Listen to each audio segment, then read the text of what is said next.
ឥឡូវភ័ណ្ឌសួរថាលោកតាធ្លាប់ធ្លាក់ខ្លួនហើយត្រូវគេជាន់ទេ តាធ្លាប់ធ្លាក់ខ្លួនរហូតដល់រើសអាហារពីធុងសម្រាមមកញ៉ាំតាធ្លាប់មានជីវិតគេមើលងាយបើនិយាយទៅតាំងពីមកជាន់ដីអាមេរិកនេះចាប់ផ្ដើមដំបូងហ្នឹងគឺគេមិនដែលយកភ្នែកមើលតាទេអ្នកចិត្តខាងសូម្បីតែម្ចាស់ផ្ទះតែតាជួលកៅអីសាឡុងគេដេកពេលយប់ហ្នឹងក៏គេមើលងាយដែរអញ្ចឹងចៅសួរថាតាដែលធ្លាក់ខ្លួនគេជន់ទេអូយអាចនិយាយថាធ្លាក់ខ្លួន10ឆ្នាំ10ឆ្នាំមិនតិចឆ្នាំទេ10ឆ្នាំវាមិនគត់10ឆ្នាំទេណាប៉ុន្តែយើងវាយឲ្យច្រើនថា10ឆ្នាំធ្លាប់រស់ដោយសារគេ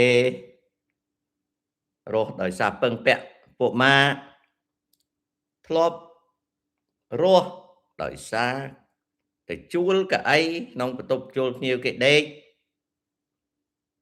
ដាក់វ៉ាលីក្រោមកៅអីគេមើលងាយធ្លាប់រើស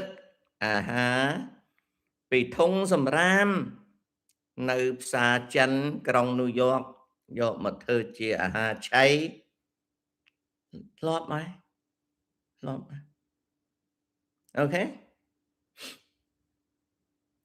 ឡូវចៅភួនចង់ដឹងរឿងគេមើលងាយតាអត់មានបានខឹងសម្បាឬខ្វាយខ្វល់ឬអន់ចិត្តនឹងគេមើលងាយទេតាអត់បានចឹងទេមិនបានតាអត់អញ្ចឹងភួនគេមើលងាយយើងពីព្រោះយើងធ្លាក់ខ្លួនធម្មតាសង្គមដែលមានការរើសអើងគ្រប់ពេល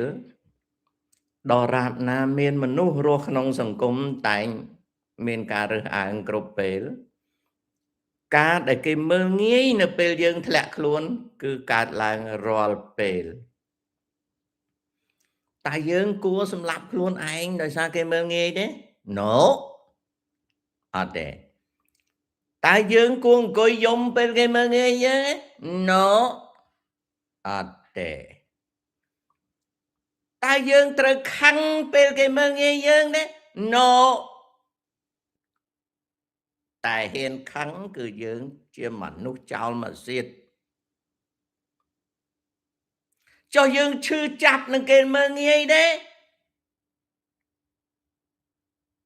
បើគ្រាន់តែឈឺចាប់ហើយអត់ចេះខិតខំកែខ្លួនអានឹងក៏ជាមនុស្ស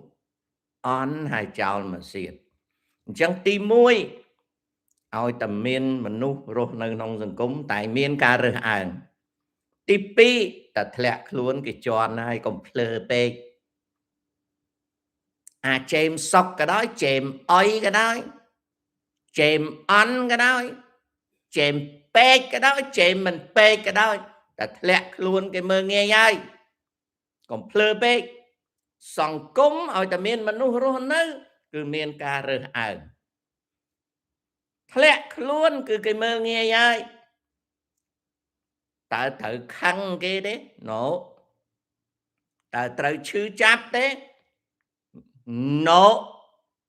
ត្រូវខំត្រូវគុំគួននឹងអ្នកមើលងាយទេ No តែអត់ត្រូវរាប់អ្នកមើលងាយយើងទេពីព្រោះអ្នកដែលគេធ្លាប់មើលងាយយើងដឹងថាគេអត់ចូលចិត្តពេលយើងធ្លាក់ខ្លួនអញ្ចឹងយើងមិនបាច់រាប់អានគេទេអញ្ចឹងភ័ណ្ឌអ្វីដែលចៅយកមកសួរតាណា បំភ្លេចចោលទៅចៅគិតតែរៀនយកចំណេះចេះដឹងយកវិជ្ជាជីវៈហើយខំប្រឹងធ្វើការងារខំប្រឹងរៀនតែប៉ុណ្ណាណាផនណាអូខេអាហ្នឹងអញ្ចឹង